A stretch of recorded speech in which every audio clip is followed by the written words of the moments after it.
El libro primero de Samuel, capítulo 18, versículo 17, nos dice: un día Saúl le dijo a David: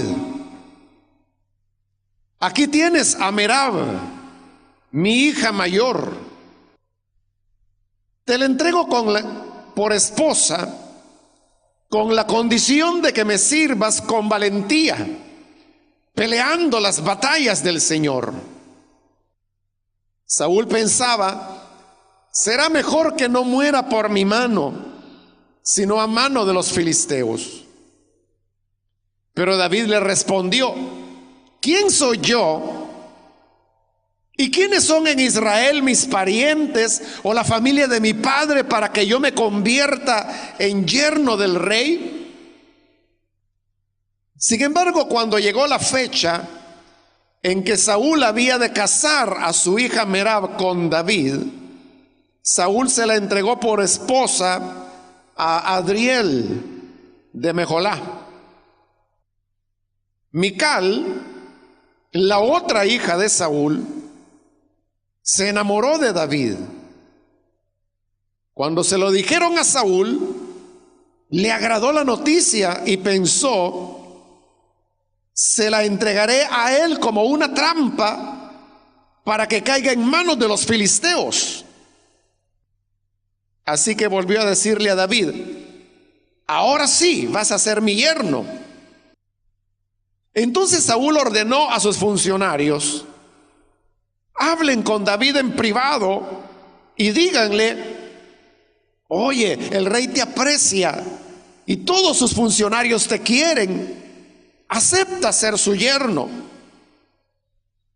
Esto se lo repitieron a David, pero él respondió: ¿creen que es cosa fácil ser yerno del rey? Yo no soy más que un plebeyo insignificante. Los funcionarios le comunicaron a Saúl la reacción de David, pero Saúl insistió: díganle a David, lo único que el rey quiere es vengarse de sus enemigos, y como dote por su hija pide 100 prepucios de filisteos. En realidad lo que Saúl quería era que David cayera en manos de los filisteos. Cuando los funcionarios de Saúl le dijeron el mensaje a David, no le pareció mala idea de convertirse en yerno del rey. Aún no se había cumplido el plazo cuando David fue con sus soldados y mató a 200 filisteos cuyos prepucios entregó al rey para convertirse en su yerno. Así fue como Saúl le dio la mano de su hija Mical. Saúl se dio cuenta de que, en efecto, el Señor estaba con David y de que su hija Mical lo amaba. Por eso aumentó el temor que Saúl sentía por David y se convirtió en su enemigo por el resto de su vida. Además, cada vez que los jefes filisteos salían a campaña, David los enfrentaba con más éxito que los otros oficiales de Saúl. Por eso llegó a ser muy famoso. Amén. Pueden tomar sus asientos, por favor, hermanos. Hermanos, finalizábamos ayer hablando de cómo David fue nombrado por Saúl a cargo de 1000 hombres. Y la razón por la cual Saúl le dio el ascenso es porque él pensaba que esta era la manera en que David iba a estar en el frente, en el campo de batalla, y que así habría de luchar y pelear y caer muerto a manos de los filisteos. Sin embargo, el resultado fue totalmente inverso, ya que nos dice la escritura que lo que ocurrió fue que, estando ya en el campo de batalla, lo que ocurrió fue lo inverso, fue lo contrario. Y es que David conquistaba más victorias y se ganaba aún más el favor de la gente, de tal forma que, aunque lo que había deseado Saúl era alejarlo de él, bueno, y lo hizo físicamente, pero al mismo tiempo con la esperanza que él habría de ser muerto, al final resulta que no es así, sino que más fuerza y más popularidad y más fama adquiere David. Bueno, el tiempo pasó y dice el pasaje que hoy hemos leído que llegó un día cuando Saúl le dijo: aquí tienes a Merab, mi hija mayor, te la entrego por esposa. Esto, hermanos, era parte de la palabra que Saúl había dado cuando estaban siendo desafiados por Goliat. Porque recuerde, el ofrecimiento que el rey había dado era que al que se atreviera a enfrentar a Goliat, él habría de darle riquezas, entregarle a su hija por esposa y exonerar a su familia de impuestos.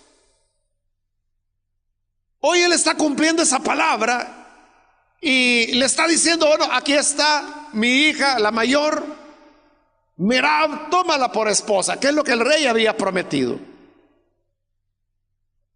Aparentemente, Saúl no había cumplido las otras partes del ofrecimiento, como era, por ejemplo, llenarlo de riquezas. Pues ahí mismo hemos leído que más adelante David manifiesta que él es un hombre pobre. Entonces no había cumplido Saúl esa parte del ofrecimiento. Y la otra, acerca que la familia de David sería exonerada de impuestos, pues igual no sabemos si se cumplió o no. No dice nada la palabra acerca de eso. El hecho es que hoy le está ofreciendo a su hija, pero hay una demanda adicional que el rey está poniendo. Dice ese mismo versículo 17: te la entrego por esposa con la condición de que me sirvas con valentía peleando las batallas del Señor. Y vean lo que Saúl está diciendo.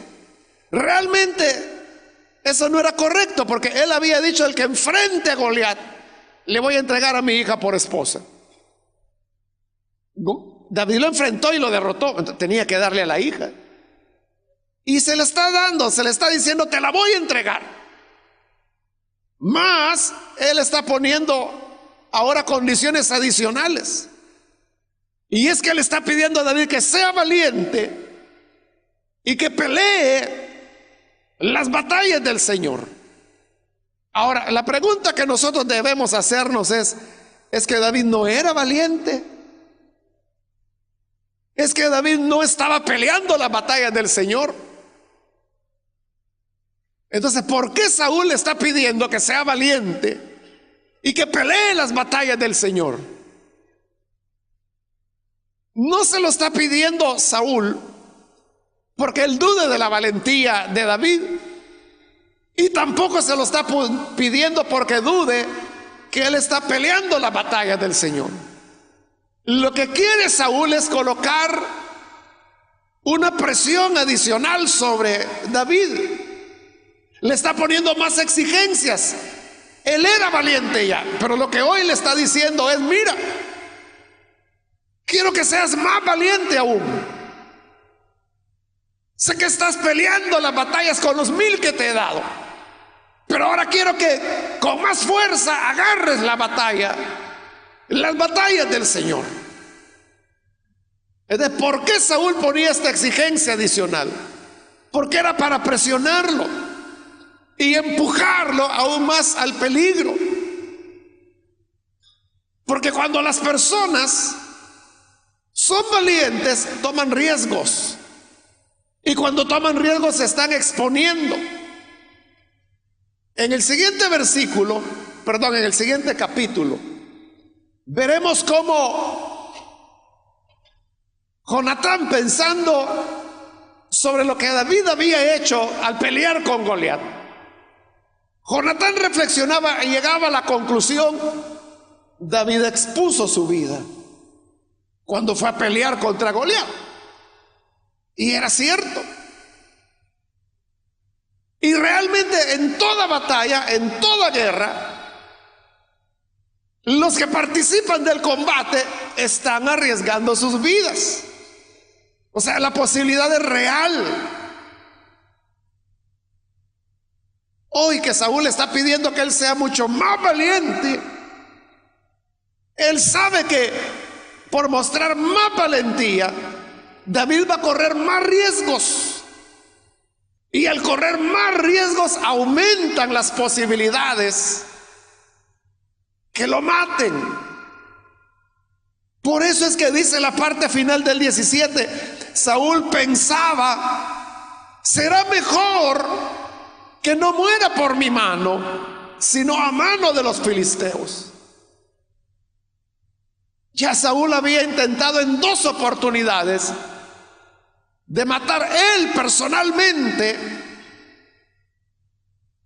a David, y no había podido porque, como dijimos, David era ágil. Entonces dijo: no, ¿y para qué me voy a manchar las manos? ¿Para qué voy a estar yo tratando de matar esto? Mejor que los filisteos hagan el trabajo. Le pone más presión. Claro, esta presión era totalmente malintencionada. Era solamente, como él lo dice ahí, que no lo mate yo, que lo maten los filisteos. Lo está haciendo así Saúl porque odia a David, es su enemigo. Pero como este odio Saúl lo está disfrazando de cierta religiosidad, porque le dice: pelea las batallas del Señor. O sea, hasta está invocando el nombre del Señor. Está poniendo de por medio la causa de Dios y le dice: mira, pelea, es por el Señor que lo haces. Y era él quien lo estaba impulsando a que lo mataran. Pero vea, como David era un hombre de un corazón tan noble, él esto lo recibía bien. Bueno, el rey quiere que sea más valiente, voy a ser más valiente. Quiere que enfrente más batallas del Señor, bueno, pues las voy a pelear. Pero en la medida que Saúl está haciendo esto, en lugar de que David sea muerto, lo que está logrando Saúl es que le está sacando toda la potencialidad que David tiene. Es decir, nuestros enemigos, hermanos, son nuestros mejores entrenadores. Porque eso es lo que hace un entrenador. Agarra, ya sea un equipo o sea un atleta, y este atleta da lo mejor de sí, cree que está dando lo mejor de sí, pero el entrenador le dice: no, más rápido, dale. No, si le estoy dando con todo, mentira, tú puedes con más, dale.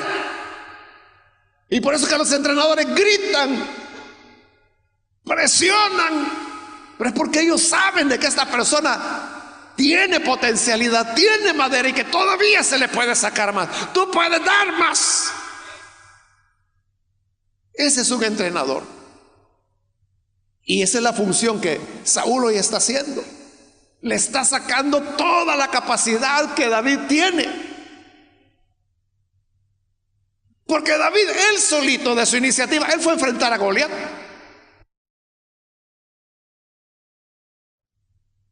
Pero con la enemistad y el odio que ahora Saúl le pone, le está sacando más y más y más y más. Por eso, hermanos, a veces los enemigos son mejores que los amigos. Porque los amigos siempre lo van a felicitar, siempre le va a decir: está muy bien, etcétera, ¿no? El enemigo es el que lo va a criticar, el enemigo es el que va a decir: qué flojo estuvo ese mensaje. No, sí, eso estuvo aburrido, yo durmiendo me estaba. Entonces, cuando usted oye eso, y si usted tiene un corazón como David, ¿no? O sea, porque David no se puso a pensar, no, este viejo loco lo que quieren es que me maten. O sea, pero no pensó así, sino que digo, más valentía. Entonces, él quiere que sea más valiente. Está bien, voy a pelear más. Voy a asumir las batallas del Señor.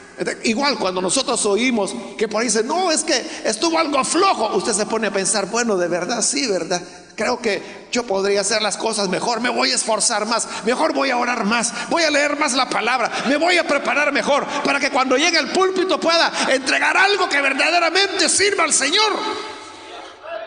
Entonces los enemigos se vuelven como nuestras puyas que nos están diciendo, tú puedes más, puedes hacerlo mejor, puedes esforzarte. Es que si uno no tiene críticos, hermano, entonces se va a volver displicente, se va a poner cómodo, nos vamos a poner tranquilos, suave, ahí la vamos llevando. No, ahí van los hermanitos, está bien la obra y todo eso. Pero qué bueno es que nos ponga un par de Judas el Señor al lado, ¿verdad? Un par de malintencionados, de esos de lenguas tremendas, ¿no? Lengua de serpiente, lengua bífida, y que estén continuamente criticando lo que hacemos. Es que mire cómo viene, mire cómo se peina, mire cómo camina, mire lo que hace, mire solamente a fulano le habla, mire solo con la familia Pérez anda. Y ahí están señalando, pero en ese señalamiento que hace, lo que están haciendo es que están sacando lo mejor de usted. Y usted puede mejorar, porque le digo, los hermanos,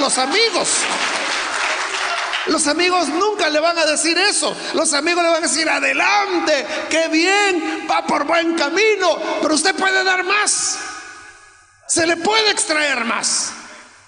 Ahí es donde Dios levanta a los Saúles y que nos dice, no, sé más valiente, esfuérzate más, empeñate más.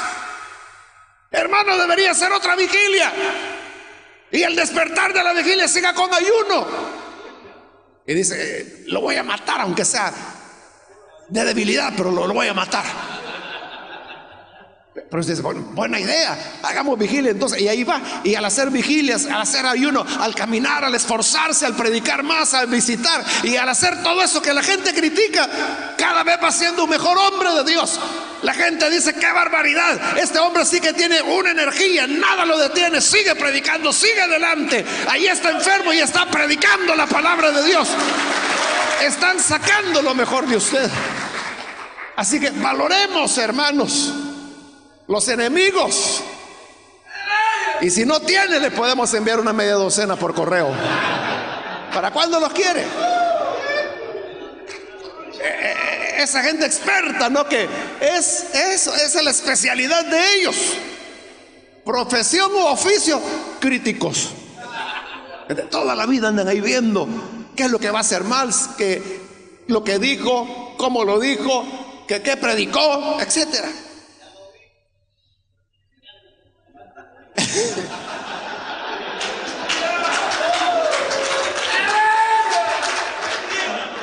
Ahora, cuando David oye el ofrecimiento, que le dice, te voy a dar a mi hija mayor, a Merab. La respuesta de David es, ¿quién soy yo? Versículo 18, ¿quién soy yo? ¿Y quiénes son en Israel mis padres o la familia de mi padre para que me convierta en yerno del rey? O sea, para David eso era impensable, no podía ser. O sea, si es la familia, es la princesa, es la familia del rey.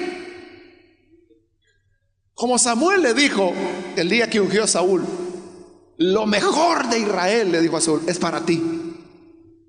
David sabía que era la familia real, y en cambio él era el más pequeño de una familia pequeña, de la más pequeña de las aldeas, de las familias de Judá. ¿Cómo va a ser eso? Decía. Él no se sentía capaz. Ahora, el versículo 19 nos dice, sin embargo, llegó la fecha en que Saúl había de casar a su hija Merab con David. Y Saúl se le entregó por esposa a Adriel, a otro hombre, a otro que andaba por ahí, de Mejolá. ¿Por qué Saúl hizo eso? Bueno, no hay una razón, ahí no hay una explicación, ¿no? O sea, fue duro, fue terrible, ¿no? O sea, David, él no se consideraba digno, ¿no? O sea, pero Saúl puso fecha y dijo, no, el 6 de junio se casa mi hija con David. Y lo anunció. Y cuando llegó el 6 de junio, plum, se la da al otro. O sea, es desconcertante, ¿no? Tan desconcertante es que fíjese que el versículo 18 y el 19 no aparecen en la Septuaginta. Mejor lo quitaron. O sea, porque es desconcertante, o sea, es inexplicable. Entonces mejor quitaron esa parte de la historia. Si usted busca la Septuaginta, no aparece el versículo 18 y 19. Pero ¿cómo se habrá sentido David? Claro, él no se sentía digno de ser yerno del rey o de casarse con la hija de Saúl. Pero de alguna manera, alguna expectativa había creado, porque dice que incluso había una fecha en que se la iba a dar, y se la da al otro fulano. Con este fulano, Merab va a tener 5 hijos, que años después David los manda a matar. Y no porque tenga algo contra Merab, sino por el tema aquel de los gabaonitas, ¿no? Que usted ya conoce, que había llegado una gran peste, y era porque Saúl había quebrantado la promesa que Josué había hecho a los gabaonitas, que nunca les iba a hacer daño, y Saúl casi los extermina, ¿no? Pobre Merab, porque como hija, ella, como en esa época, pues era lo que el papá decía. No sabemos si Merab sentía algún afecto hacia David, como todas las jóvenes de Israel. No dice nada, ¿no?, de que ella sintiera nada. Pero entonces David se dio cuenta que Saúl era una persona errática, que decía una cosa y hacía otra. O sea, es parte de la locura de Saúl, ¿no? Que cuando la persona anda sin Dios y anda descontrolada, se vuelve insegura y cambia de opinión. Y dice, hoy esto, después esto, hoy esto, después esto. Es que amo a esto, no, es que me cae mal. Es una persona que no se le puede entender. Pero entonces pasa el tiempo y de alguna manera se entera Saúl que su hija Mical, que era la menor, estaba enamorada de David. Y se lo contaron a Saúl. Mira, Mical anda hablando hasta con las piedras por el tal David. Y dice que a Saúl le agradó. Le agradó porque digo, bueno, aquí tengo otra oportunidad. Versículo 21 dice, Saúl pensó, se la entregaré a él como una trampa para que caiga en manos de los filisteos. Así que volvió a decirle a David, ahora sí vas a ser mi yerno.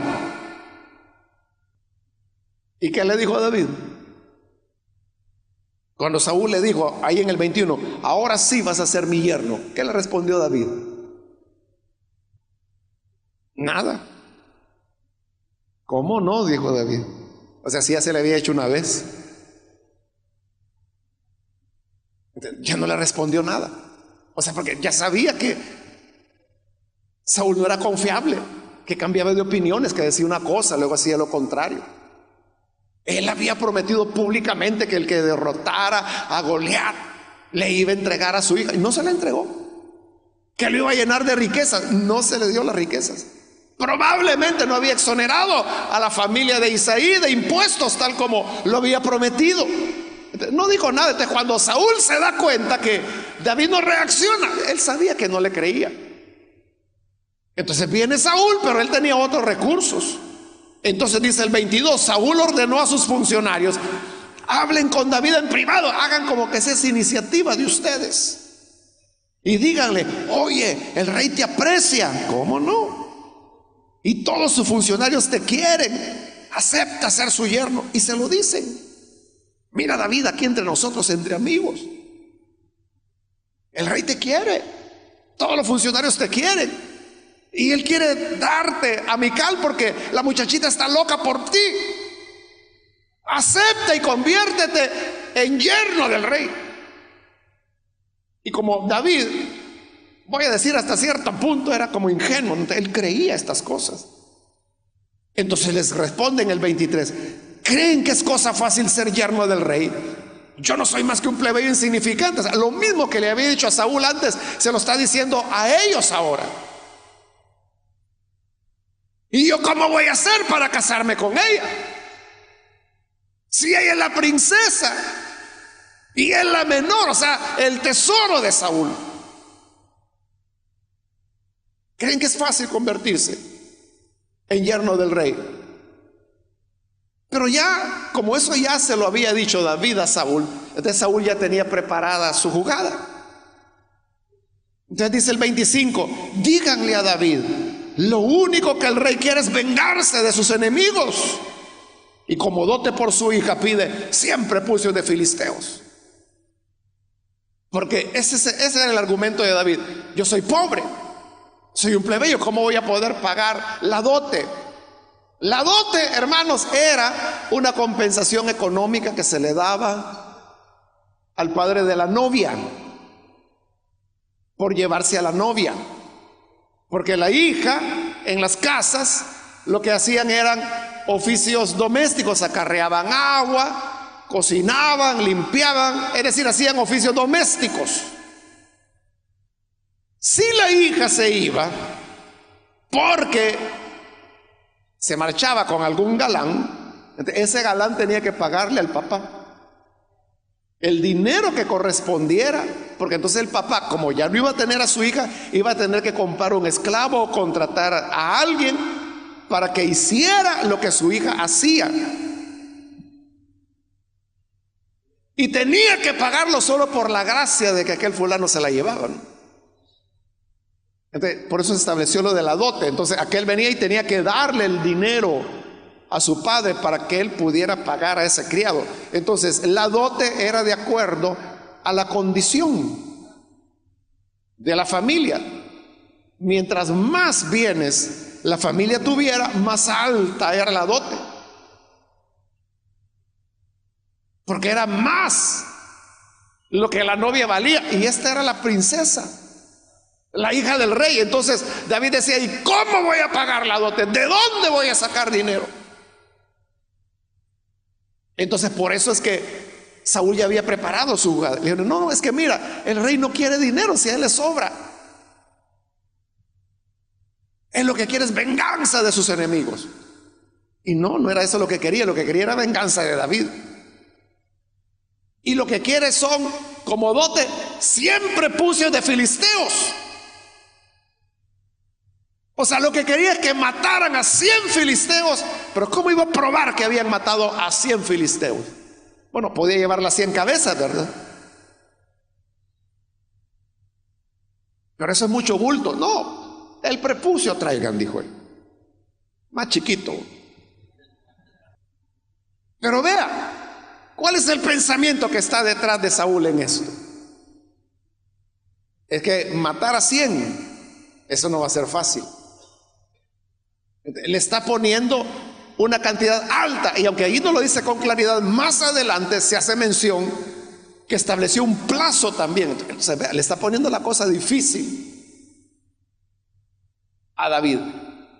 Pero antes de llegar a ese punto, dice el versículo 26: cuando los funcionarios de Saúl le dieron el mensaje a David de cuál era la dote que el rey quería, no le pareció mala idea convertirse en yerno del rey. Es decir, ahí David, porque ya vio 2 veces él ha rechazado. No, ¿cómo va a ser? Yo soy un don nadie y ella es la hija del rey. Pero cuando le dijeron: no, si el rey lo que quiere son 100 prepucios, entonces ahí es donde dice el 26: A David ya no le pareció mala idea. Ah, bueno, dijo, no está mal, ¿verdad? No está mal. Pero ¿por qué veía que no estaba mal convertirse en el yerno del rey? Porque eso políticamente tenía un efecto. Políticamente lo posicionaba a él, o sea, porque ya no iba a ser un plebeyo, que es lo que él decía que era, sino que ahora iba a ser príncipe. Lo acercaba al trono, el trono que Dios le había ofrecido. Y la manera de llegar a ello, él decía, bueno, si solo es por 100 prepucios de filisteos, no es mala idea. Y le pareció, digo, bueno, lo voy a hacer. Y ese mismo versículo 26, al final, ahí viene lo que le decía, que antes aún no se había cumplido el plazo, es decir, el rey puso plazo. Entonces vea, desde la mentalidad de Saúl, esta era la cosa. Él dijo, bueno, ahí está Mical, está enamorada de David, yo voy a manejar las cosas para que a través de mi gente hablen con él, le hablen al corazón, lo convenzan y lo logran. O sea, todo esto le sale bien a Saúl. Pero entonces él dice, pero es una trampa, porque así lo dijo. Versículo 21, se le entregaré a él como una trampa para que caiga en manos de los filisteos. ¿Cuál es la trampa? Bueno, le está poniendo un señuelo apetitoso, su hija. Pero ¿cuál es la trampa? Ponerle exigencias difíciles, exigencias altas. Quiero 100 prepucios de filisteos. Y Saúl, que había peleado batallas, hermano, Jonatán, que era héroe nacional, había matado a 20. Entonces dijo Saúl, si le pido 100, este hombre está cocinado. Y para apretar más, para ponerle más calor al horno, le pone un plazo, que no sabemos cuál era, pero tienes tantos días para hacerlo. Porque si no había plazo, entonces David lo podía tomar calmado. Hoy mataba 3, mañana 4, dentro de un mes otros 5. Total que unos 2 años ya había juntado los 100. Había plazo para que la cosa fuera empujarlo a él a una batalla. Pero note esto, Saúl, que ya no tiene el Espíritu de Dios, para él 100 prepucios en corto tiempo era una trampa mortal. Eso no se va a poder. Pero cuando se lo dijeron a David, que sí tenía el Espíritu de Dios, y solo 100 quiere el rey. Si es así, no está mala idea de ser yerno del rey, está fácil. Y no solamente fue cuestión que estaba fácil, sino que dicen antes que el plazo se cumpliera, o sea, hasta mucho tiempo dio el rey. No tenía 100, sino que 200 prepucios. Le llevó el doble. Así que ahí le llevó la canastada. Vaya rey, cuente si quiere, ¿verdad? Y de seguro Saúl puso ahí a sus hombres a contar ahí en medio del sangrerío. Era 1, 2, 200.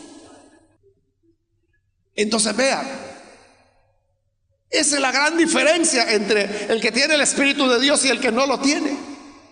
El que no lo tiene ve las cosas como difíciles, complicadas para él. Todo es difícil. Todo, hermano, está que la gente no quiere nada, es que gente dura. O sea, existe esa mentalidad. Hay algo, hermanos, que yo no entiendo, y es que mucha gente dice que México es el país más católico de Latinoamérica y que la gente es dura y que hay mucha idolatría, cosas así, ¿verdad? Pero para mí México es el país donde más fácil la gente cree. Es facilísimo ganar a las personas en México. Da la impresión de que nunca han oído el evangelio y que cuando lo oyen la gente abre el corazón y viene y cree. O sea, pero ¿qué es lo que está detrás de eso? que cuando las personas han perdido la conexión con Dios, entonces les parece difícil y todo lo ven complicado. Y dicen, no, mire, hermano, es que esas metas son imposibles. Usted no sabe la clase de gente que yo tengo. Así fue Saúl. Como el Espíritu del Señor ya lo había abandonado, entonces él dijo, no, siempre puso, lo van a hacer picadillo a este David y lo voy a fregar más, le voy a poner un plazo. Y para David era lo contrario, solo 100. ¿Y para qué tanto tiempo? Si eso en un día voy y los mato y los traigo. Y así lo hizo. O sea, fue como comer pan para él. En un ratito los agarró, a saber cómo hizo. Fue una masacre y mató a 200. Y llevó los 200 prepucios, y antes del plazo. Entonces, ¿cómo nosotros vemos los retos que encontramos en la vida? Los vemos como imposibles, los vemos como insalvables, los vemos de que es que yo no voy a poder salir adelante, es que no me dejes solo, porque mire, no voy a poder. O sea, pero si el Espíritu de Dios está con nosotros, hermano, uno tiene la visión de que todo es posible, que se puede aún más, que puede ser más grande todavía. Allá en el año de 1976, recuerdo que relativamente cerca, no tan cerca, pero algo cerca de la casa donde vivía en esa época, la casa de mis padres, había que caminar, no sé, un medio kilómetro, algo así, para poder llegar a la avenida 29 de agosto. Entonces ahí fundaron una iglesia que se llamaba el Tabernáculo de la Fe. Entonces, como quedaba cerca, o sea, yo tenía mi iglesia, ¿no? Pero quedaba hasta en Soyapango, que no era el IM, porque aún no había nacido. Entonces, en los días de semana, que no me quedaba tiempo de ir hasta allá, entonces yo iba porque me gustaba escuchar al predicador que había, que era un puertorriqueño. Entonces algunas veces iba, pero yo lo que recuerdo, hermano, es que cuando veía el edificio ese del Tabernáculo de la Fe, o sea, yo lo veía inmenso, yo lo veía gigantesco, y yo lo veía como que ahí cabrían miles. Hoy cuando paso por ahí, hermano, si es una cajita así. O sea, pero ¿por qué lo vemos así? Es porque nos hemos dado cuenta que lo que Dios puede hacer es mucho más grande de lo que en los años 70 se consideraba. O sea, porque esas eran las iglesias grandes, esas eran las iglesias numerosas de la época. De seguro que hay más gente aquí que la que llegaba ahí al Tabernáculo de la Fe. Entonces, todo depende de la percepción que la persona pueda tener, pero esa percepción no es una cuestión humana, no es una cuestión de cálculo, no es una cuestión de entusiasmo y menos de jactancia de que no, yo quiero algo más grande todavía. Como aquel fulano que le he contado de Colombia, que a saber cómo se comunicó conmigo y me dijo que quería construir un local para 200,000 personas. Así como lo oye, 200,000 personas. Porque su meta era llegar como a 2 millones de miembros, algo así era la cosa. Hermano, pero 200,000 personas, estamos hablando como 2 veces el Maracaná, ¿verdad? Y usted ha oído que en Colombia están construyendo ese monstruo. Ahí pues, como que una cosa es tener el Espíritu de Dios, una cosa es tener fe y otra cosa es estar mero chiflado, ¿verdad? No me estoy refiriendo a esa jactancia, a ese atrevimiento que se basa pero únicamente en el deseo de sobresalir, en el deseo de querer posicionarse como algo. Pero cuando el Espíritu de Dios está con nosotros, lo que a la otra persona le parece difícil, le parece imposible, el otro hermano está haciendo pero grandeza, está haciendo maravillas. En una ocasión me recuerdo que me invitaron a Brasil a dar una conferencia a pastores, y entonces había un hermano que habían invitado también para enseñar, y claro, verdad, que del español hay que traducir al portugués. Este hermano estaba, bueno, el hermano que traducía pues yo lo conozco, nos hicimos amigos y todo eso. Entonces, el otro hermano que había llegado, también de Centroamérica, delante de los brasileños empezó a dar su testimonio, y su testimonio es que tenía una iglesia y que luego había fundado un colegio y que después de ese colegio había fundado una universidad. Ese era el gran testimonio. Pero lo que le quiero decir es que el hermano que le estaba traduciendo, él lo hizo con todo el corazón, y lo que él estaba diciendo lo transmitía al portugués, pero lo hacía muy bien, muy buen traductor. La cosa es que, como yo platicaba con este hermano, con el traductor, él ya me había contado que él, en su iglesia, que era una de las denominaciones donde estábamos enseñando, él había fundado 18 universidades y tenía no sé cuántos colegios. Entonces, el otro se estaba jactando de que tenía una, y el traductor tenía 18. Y todo eso lo sabía toda la gente que estaba oyendo, ¿no? Entonces, a eso me refiero cuando le digo que es la percepción que nosotros tenemos. O sea, tal vez lo que nosotros decimos, siempre puse, que eso es tremendo. Y David dijo, solo 100. Bien pudo haberle dicho a este hermano, ¿verdad? Ahí en la traducción, solo una. Si él ha fundado 18, una iglesia local. Entonces, hermanos, ¿cuál es nuestra percepción de la vida? ¿Cómo vemos las cosas? ¿Las vemos difíciles? ¿Las vemos de que ya topamos? Ya dijimos, mire, yo aquí creo que hasta aquí ya puedo llegar. Hay muchas iglesias evangélicas, de aquí ya no vamos a pasar. Pero si el Espíritu de Dios está con nosotros, entonces como a David, no, eso está fácil, eso lo vamos a alcanzar. Cuando le entregan las metas de crecimiento, ¿qué hace usted, hermano? Agarra las metas y las tira por ahí y dice, no, este papel por ahí pongan lo que, eso es imposible, no se va a alcanzar, y yo voy a trabajar a mi ritmo, y su ritmo es retroceder. Entonces, cuando ya sabe que viene la evaluación de fin de año, ¿a dónde puse ese papel? Y lo va a escarbar por allá. Ah, aquí está. Sí, aquí está. Y ya lo lleva. Y lo que reporta es retroceso. O sea, porque le pareció que la meta era muy grande, pero aquel que tiene el Espíritu de Dios quizá va a decir, ¿y qué? ¿Y solo esto? Ay, Dios, si esto en una semana lo alcanzo. ¿Cuál es nuestra actitud? ¿Cómo lo vemos? Por eso es que muchos se rehúsan a trabajar con metas, porque no, si eso es del hombre. ¿A dónde es que en la Biblia dice que hay que poner metas? Eso no es bíblico. Y comienzan a poner un montón de excusas. Es verdad, la Biblia no habla de metas en ese sentido, pero la Biblia de lo que sí habla es que debemos ir por el mundo y hacer discípulos a todas las naciones. Esa es la meta, todo el mundo. Y para lograrlo, o sea, si lo vamos a lograr en serio, hay que establecer metas. ¿Para cuándo? ¿A dónde? ¿Y para cuándo? Hay que colocar términos de referencia, hay que hacer un cronograma de trabajo. Hay que poner elementos de verificación que nos van indicando si vamos avanzando o no vamos avanzando.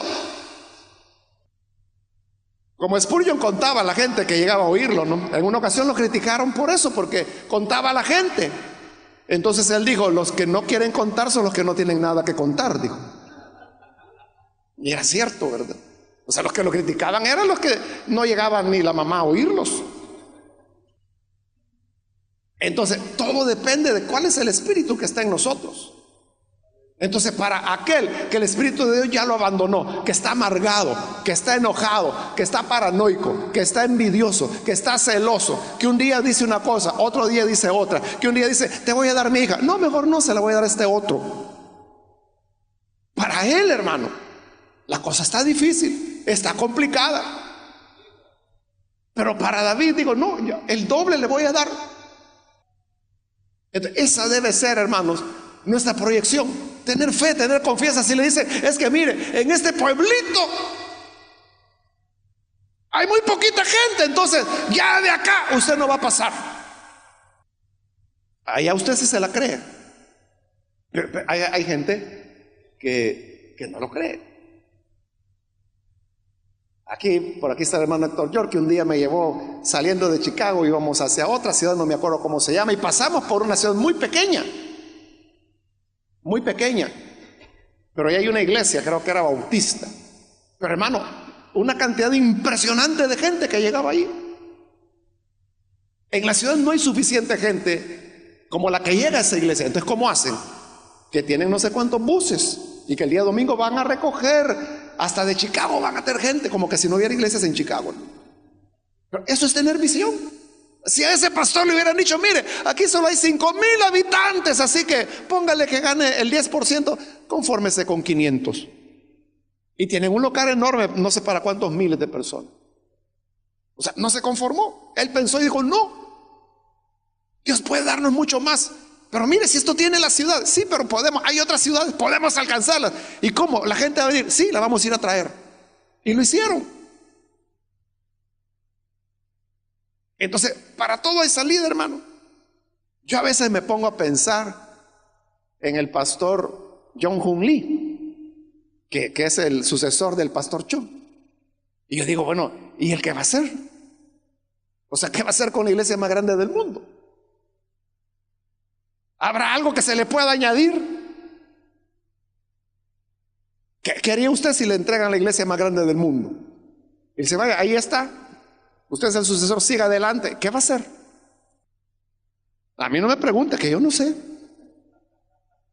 Pero por eso le digo, admiro al pastor, a John Hun Lee, ¿no? Porque él sí tiene una visión de crecimiento. Bueno, en sus primeros como 6 años creo que lleva 345,000 personas había crecido ya la iglesia. Entonces uno se pregunta, ¿y hasta dónde puede crecer? ¿Hasta dónde puede llegar? O sea, porque yo la llevo a 1,000,000, ¿no? Entonces, podrá llegar a 1,200,000, a 1,500,000, podrá llegar a 2 millones, podrá haber una iglesia de 3 millones. Todo depende del espíritu que tú tengas. Seúl es una de las ciudades más pobladas del planeta. Una de las ciudades más pobladas del planeta. Entonces hay campo, ¿verdad? ¿De dónde poder echar mano? Claro, hay muchísimas otras iglesias, hay iglesias muy numerosas. Casi todas son celulares. Pero ese es el punto. Si el Espíritu de Dios está, ¿se puede hacer más? Se puede. Todavía puedes ir dar un paso más allá. Todavía puedes doblarlo. Y si te han dicho, es que no, con 100 prepucios es para que te maten. Te vas a morir buscando esos 100 prepucios. ¿Qué me voy a andar muriendo? Dijo David. Ya vengo, ahorita los traigo. Y los fue a traer 200, va, el doble. Antes que el plazo se completara. ¿Tú qué vas a hacer? ¿Te vas a conformar? ¿Vas a creer que ya no se puede? ¿Que ya topaste? ¿Que hasta ahí? Bueno, entonces lo que voy a hacer es hacer una iglesita chiquita, bien bonita. Pero la voy a hacer bien bonita. La voy a alfombrar, le voy a poner aire acondicionado. Ahí vamos a estar los 100 de siempre, pero bien bonita la iglesia. Voy a hacer mi cajita, un joyero. Ahí vamos a estar bien. O sea, y ahí te vas a quedar. Y te vas a hacer viejito. Y te vas a hacer abuelo. Pero ¿qué es lo que el Espíritu de Dios te dice? Si es que lo tienen, si el Espíritu está contigo, se niega a creerlo y a pensar que esos son retos o que esas son metas o que eso es difícil. Entonces viene David y trae los 200 prepucios. Y cuando Saúl los ve y se los cuentan, dice el versículo 28, Saúl se dio cuenta de que en efecto el Señor estaba con David y de que su hija Mical lo amaba. Se la tuvo que dar. Y aumentó el temor que Saúl sentía por David y se convirtió en su enemigo por el resto de su vida. Es decir, era una combinación de temor-odio la que tenía por él. Su enemigo por toda la vida, pero le tenía temor porque le dijo, hombre, ¿qué? 200, sí. ¿Y los contaron bien? Sí. ¿Y no están partidos por mitad? No, están enteritos. 200. Le dio temor. O sea, porque para él lo que había pedido era imposible, era para que lo mataran. Y lo había doblado. Y antes del plazo le tuvo miedo. Pero lo odió también. Y le dio su hija. Entonces vea, hasta aquí, hermanos, mire el recorrido que David ha traído. Comienza como un pastor de unas 4 ovejas por allá. Luego pasa a ser músico del rey. Luego se convierte en escudero del rey. Luego se convierte en héroe nacional. luego se convierte en comandante del ejército del rey y ahora es el yerno del rey. Es decir, que mientras Saúl va en una franca caída, ¿no?, va para abajo y sin frenos, David va subiendo, subiendo, subiendo y subiendo. Y en todo este proceso en el cual David ha venido de menos a más, entonces se ve que hay una dirección, ¿no?, en su vida, en la historia. Y hay una dirección, no porque la historia sea como una fuerza que nos lleva de manera irresistible, no por eso, sino que porque hay un Señor de la historia que le da sentido a nuestra vida, a nuestro tiempo. Usted lo puede ver en su propia vida. Simplemente deténgase un día y póngase a reflexionar. Y haga un recorrido, cómo comenzó su vida, los pasos que ha venido dando, lo que ha sucedido, a dónde está ahora. Entonces, se dará cuenta que hay un sentido, hay una dirección. O sea, la vida tiene un propósito, porque Dios tiene un propósito. En todo lo que ocurre, hermanos. Y como Dios dice en su palabra, mis planes con ustedes son planes de bien y no de mal. Que Dios nos ayude, hermanos, para que nosotros podamos continuar creciendo, dependiendo del Espíritu de Dios y creyendo que aquello que para la gente es difícil, para Dios no lo es. Tal vez le han dado, hermano, la filial del fin del mundo, aquella que queda así a la orilla del barranco. Ahí, hermano, tome esa obra que solo tiene 2 viejitas, uno es fumador de puro y 3 gatos. Vaya, comience. Y le han dicho, no, mire, ahí es el cementerio de los predicadores, ahí a morir se va a ir, en ese barranco, mire, ahí los han enterrado. Pero ¿usted qué va a pensar? Usted dice, gloria a Dios, esta es la semilla de la cual voy a seguir adelante. Y ahorita la cosa, hermano, puede verse terrible. O sea, porque hay momentos en la obra de Dios que son difíciles, ¿verdad? Me recuerdo en Santa Ana cuando estábamos construyendo, pero ya la iglesia se había trasladado ahí, no había piso, era de polvo. Y eran esos días, hermano, ahí por el verano, ¿no?, cuando empieza a soplar el viento, y era una polvazón que había. Y era la época también de la escuela dominical, entonces se ponía una gran pizarra al lado de la plataforma, y el que daba la escuela dominical usaba la pizarra para dar el tema de doctrina, porque era doctrina la que se daba en la escuela bíblica. Pues un día el viento estaba tan fuerte que sopló y bota la pizarra, y la pizarra cae, y cuando cae levanta una polvazón, hermano, una gran nube que parecía como que estaba llena de humo el pequeño localito donde estábamos. Terrible. Y me recuerdo que al final de ese culto un hermano llegó bien bravo y me dijo, mire, hermano, ¿por qué nos ha traído aquí? Me dijo, usted para humillarnos nos tiene aquí. Como que si uno dependiera, ¿verdad? O sea, uno no quisiera eso, pero la cuestión es que había una visión que no iba a ser para siempre, así que no toda la vida íbamos a estar tragando polvo, ¿no? Sino que son etapas, porque uno dice, no, vamos a salir adelante, vamos a seguir más. Entonces, tal vez para llegar a la filial donde tú estás hay que pasar saltando charcos. Tal vez los cerdos pasan ahí detrás del púlpito cuando estás predicando. Las gallinas salen volando cuando hay oración. O los hermanos ven los murciélagos en medio del culto, están ahí. Pero Dios puede darte mucho más si el Espíritu de Dios está contigo. Sigue creyendo, sigue trabajando, sigue aceptando desafíos. Y recuerda que tus críticos son tus mejores entrenadores, son los que te están sacando el jugo. Oye lo que digan. Las críticas que oigas, escúchalas. Si son basura, colócalas en su lugar. Pero si hay algo de verdad en lo que te dicen, aprovéchalo. y ellos no saben el favor que te están haciendo de mejorar. Así que adelante, hermanos, que hay tarea por hacer todavía. Amén, vamos a orar.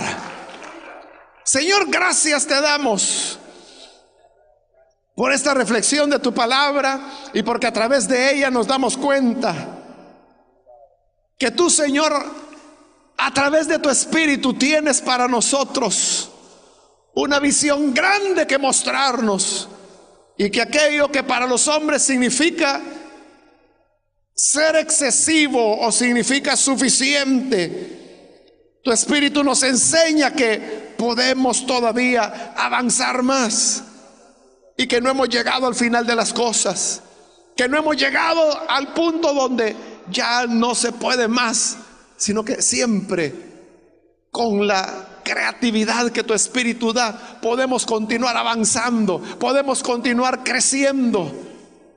Señor, ayúdanos a asumir las metas con esa fe, con esa confianza, y creer que sí son realizables y que podemos alcanzar, así que podemos salir adelante. Y ayúdanos a no despreciar las críticas que nos hacen, sabiendo que aquellos que nos señalan lo hacen algunas veces con aspectos que pueden ser provechosos para nosotros. Permítenos, Padre, que podamos hacer cada vez mejor las cosas, que en nosotros haya el esfuerzo que se requiere, porque se necesita esfuerzo para traer los 200 prepucios. Pero ayúdanos, Señor, a creer y a confiar que sí se puede alcanzar. Nuestra confianza, Señor, está puesta en ti. Oh Dios, podemos lograrlo. Bendice a tus siervos que están aquí presentes. Bendice, Señor, a los hermanos. Y aunque sea una situación de riesgo y una situación muy limitada en la cual se encuentran hoy en día, te pido, Padre, que tú les bendigas, que les ilumines, que les uses, que puedas poner inspiración, que puedas colocar fe para visualizar que podemos alcanzar el doble y en un plazo menor del que se necesita. Señor, que tengamos esa fe viviente, que tengamos tu Espíritu, que podamos creer plenamente que contigo saldremos adelante. Respalda a cada uno de tus hijos, dale ánimo, dale fe, dale la sabiduría para poder extraer de las críticas, de los señalamientos, los aspectos positivos, para que se conviertan en tesoros y que así podamos dar más de lo que podemos, para que así podamos generar aún más de lo que hasta hoy hemos dado. Podemos doblar esfuerzos, podemos triplicarlos, podemos, Señor, salir adelante. No hemos llegado al final, hay más que podemos alcanzar.